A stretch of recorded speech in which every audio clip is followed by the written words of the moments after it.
शांतिपूर्ण प्रदर्शन में ट्रैक्टरों का इस्तेमाल क्यों? हाईकोर्ट ने प्रदर्शनकारियों को लगाई फटकार। किसान मोर्चा ने ठुकराया केंद्र सरकार का प्रस्ताव। सड़क बंद, धारा 144 जैसी समस्याओं के कारण देश की राजधानी की रफ्तार हुई धीमी। एशिया के सबसे बड़े कपड़ा बाजार में कारोबार ठप। अब तक किसान आंदोलन के क्या हैं साइड इफेक्ट्स और क्या है किसान आंदोलन से जुड़ी ताजा खबर, आइए जानते हैं इस वीडियो के माध्यम से। दोस्तों, वीडियो काफी इंपॉर्टेंट है, इसलिए इसे बिना स्किप किए हुए अंत तक अवश्य देखें। और हाँ, आगे बढ़ने से पहले वीडियो को एक लाइक तथा चैनल को सब्सक्राइब अवश्य कर दें। तो चलिए बिना वक्त गवाए आगे बढ़ते हैं। नमस्कार दोस्तों, स्वागत है आपका हमारी आज की इस वीडियो में। दोस्तों, किसान आंदोलन में फिलहाल किसान नेताओं और सरकार के बीच 4 बैठकें हो चुकी हैं, जिनमें हुई वार्ताओं से आंदोलन के खत्म होने के कोई आसार नहीं नजर आए हैं।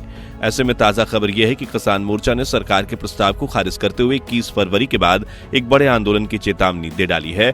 क्या है पूरा मामला, चलिए जानते हैं। प्रस्ताव खारिज, बड़े आंदोलन की चेतावनी। दोस्तों, किसान मोर्चा और सरकार के बीच चौथी वार्ता रविवार 8/15 पर शुरू हुई, जो करीब 4 घंटे तक चली। बता दें कि पिछली 3 वार्ताओं की तरह ये वार्ता भी विफल हो गई। किसान नेताओं ने सरकार के प्रस्ताव को खारिज कर दिया। प्रस्ताव खारिज करने के साथ ही उन्होंने एक बड़े आंदोलन की चेतावनी दी। किसान नेता जगजीत सिंह डल्लेवाल ने कहा कि चौथी वार्ता में एमएसपी कानून गारंटी, स्वामीनाथन आयोग की सिफारिशें और कर्ज माफी जैसे मुद्दों पर चर्चा हुई, जबकि केंद्र के प्रस्ताव पर किसान नेता सरवन सिंह पंधेर ने कहा कि कर्ज माफी और अन्य मांगों की चर्चा अभी लंबित है। उम्मीद है कि इसका समाधान मंगलवार तक हो जाएगा। तब तक फिलहाल दिल्ली चलो मार्च स्थगित है, लेकिन अगर ये मामले मंगलवार तक नहीं सुलझे तो 21 फरवरी को फिर से हम एक बड़े आंदोलन की शुरुआत करेंगे। गौरतलब है कि इस मुद्दे पर वाणिज्य और उद्योग मंत्री गोयल, कृषि एवं किसान कल्याण मंत्री अर्जुन मुंडा और गृह राज्य मंत्री नित्यानंद राय ने किसानों और नेताओं के साथ चौथे दौर की बातचीत बैठक में पंजाब के मुख्यमंत्री भगवंत मान भी इसमें शामिल रहे, लेकिन इन तमाम नेताओं की मौजूदगी और मुद्दों पर हर तरह से चर्चा की गई और वो पूरी तरह से विफल रही।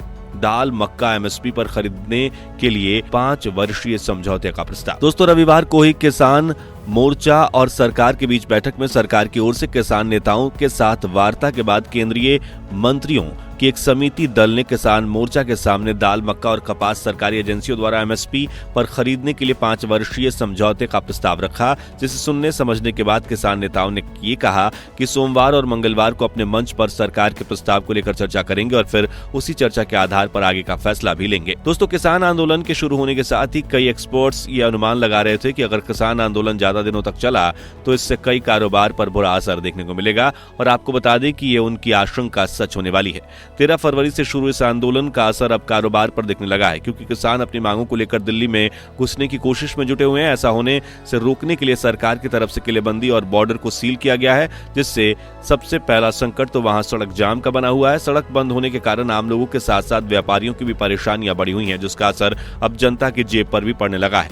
बता दें कि अंबाला शहर एशिया के सबसे बड़े कपड़े बाजार में से एक है और दोस्तों, आंदोलन की वजह से व्यापारी यहां तक नहीं पहुंच पा रहे हैं, जिस वजह से कारोबारियों को हर दिन भारी नुकसान झेलना पड़ रहा है। कई व्यापारियों के अनुसार उन्हें रोजाना लाखों रुपए का नुकसान हो रहा है। रास्ते बंद होने के कारण पंजाब, हिमाचल और हरियाणा के कई जिलों से ग्राहक भी नहीं आ पा रहे हैं और तो और ऑनलाइन पेमेंट भी नहीं चल रही है, क्योंकि धारा 144 लागू होने के साथ साथ इंटरनेट सेवाओं की सुविधा भी पूरी तरह से ठप है।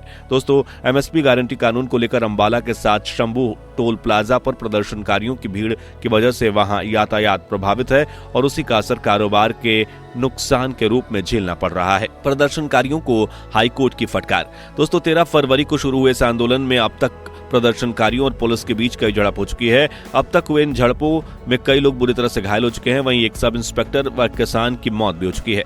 पुलिस की ओर से प्रदर्शनकारियों को रोकने के लिए लाठीचार्ज हुआ, आंसू गैस के गोले दागे गए। जवाब में किसान भी पुलिस पर पथराव करने से नहीं चूके। पथराव के साथ ही वो अपने प्रदर्शन में भारी संख्या में ट्रैक्टर भी लेकर पहुंचे हैं, जिसको लेकर हाईकोर्ट ने प्रदर्शनकारियों को फटकार लगाई है। किसान आंदोलन में शामिल प्रदर्शनकारियों को फटकार लगाते हुए हाईकोर्ट ने यह कहा कि यह विरोध प्रदर्शन में ट्रैक्टर ट्रॉलियों का इस्तेमाल क्यों किया जा रहा है। हाईकोर्ट ने किसानों से यह कहा कि अगर वो शांतिपूर्ण प्रदर्शन करना चाहते हैं तो अन्य साधनों का उपयोग करें। इसके साथ ही हाईकोर्ट ने पंजाब सरकार से भी कहा कि वो किसानों को एकत्रित क्यों होने दे रहे हैं। दोस्तों, बता दें कि हरियाणा सरकार ने पिछले सुनवाई में कोर्ट को यह बताया कि उन्हें कुछ ऐसे इनपुट मिले हैं जिससे यह साबित होता है कि प्रदर्शनकारियों के बीच कुछ उपद्रवी मौजूद हैं जो हथियार से लैस हैं। अगर ऐसे में इन्हें दिल्ली की ओर जाने दिया गया तो दिल्ली बॉर्डर पर डेरा डालकर ये प्रदेश में व्यवस्था को बिगाड़ने की कोशिश कर सकते हैं। यही वजह है कि हाईकोर्ट भी मामले को गंभीरता से लेते हुए प्रदर्शनकारियों को फटकार लगा रही है तथा प्रदेश की सरकारों से ये ख्याल रखने का आदेश दे रही है कि किसान भी भीड़ एकत्रित कर रहे हैं तो उसे होने ना दें, प्रदर्शन के लिए अन्य साधनों का उपयोग हो। 50 स्थानों पर सुरक्षा के तगड़े इंतजाम। दोस्तों, वैसे तो आंदोलन के ऐलान के बाद से ही दिल्ली पुलिस राजधानी दिल्ली के बॉर्डर वाले इलाके में सुरक्षा में जुट गई है। सभी सीमाओं को सील कर दिया गया है और बैरिकेड्स व किलेबंदी भी कर दी गई है। लेकिन रविवार को हुई विफल वार्ता के बाद किसानों ने 21 फरवरी को एक बड़े आंदोलन की चेतावनी दी है, जिसको लेकर फिलहाल पुलिस पूरी तरह से हाई अलर्ट मोड पर है। बता दें कि यूपी और हरियाणा सीमा से लगती एक सड़क को सुरक्षा के मजबूत बनाने के लिए काम जारी है। यहाँ पहले 1-2 लेयर की सुरक्षा थी, अब इसे मल्टी लेयर में तब्दील कर दिया गया है। आसपास के इलाकों के अंदरूनी सड़कों पर भी करीब 50 से ज्यादा स्थानों पर पुलिस पिकेट लगातार संदिग्धों पर नजर बनाए हुए है। सभी सुरक्षा पॉइंट्स पर पुलिस ने बैरिकेड्स, कंटेनर और क्रेन की व्यवस्था रखी है। हर पॉइंट्स पर सुरक्षा कर्मियों की भारी तैनाती की गई है और सुरक्षा कर्मियों के बीच कम्युनिकेशन बनाए रखने के लिए वैकल्पिक तौर पर एक ऐसे यूनिट का गठन किया गया है जो कंट्रोल रूम की तर्ज पर काम कर रही है। दोस्तों, इसके अलावा इन सभी सुरक्षा कर्मियों के लिए बड़े पैमाने पर खाने पीने का इंतजाम किया गया है। कुल मिलाकर मुख्य मार्गों के साथ साथ सीमा से जुड़े अंदरूनी इलाकों की छोटी सड़कों पर भी सुरक्षा के कड़े बंदोबस्त किए गए हैं। हालांकि इससे आलम यह हुआ है कि जिन छोटी सड़कों से लोगों की आवाजाही कुछ दिनों पहले तक आसान थी, अब वही पिकेट लगाकर सुरक्षा कर्मियों की तैनाती हो गई है, जिससे छोटे रास्तों से गुजरने में भी लोगों को थोड़ा ज्यादा वक्त लग रहा है। इन सब के अलावा खाली प्लॉट और आसपास के सड़कों पर भी टेंट लगाकर सुरक्षा कर्मियों की तैनाती की गई है। क्या लगता है आपको, क्या किसान वाकई 21 फरवरी के दिन अपने दिए चेतावनी के अनुसार एक बड़े आंदोलन के साथ फिर से दिल्ली चलो मार्च के तहत आगे बढ़ेंगे या फिर सरकार इसका कोई ना कोई हल ढूंढ लेगी? क्या लगता है आपको, क्या ये आंदोलन जल्द समाप्त होने वाला है या फिर अपनी मांगों को लेकर किसान तब तक डटे रहेंगे जब तक कि उनकी मांगें पूरी न कर दी जाएं? अपने जवाब हमें कमेंट बॉक्स में अवश्य दें। फिलहाल आज की वीडियो इतना ही, मिलते हैं अगली वीडियो के साथ। तब तक के लिए धन्यवाद। जय हिंद, जय भारत।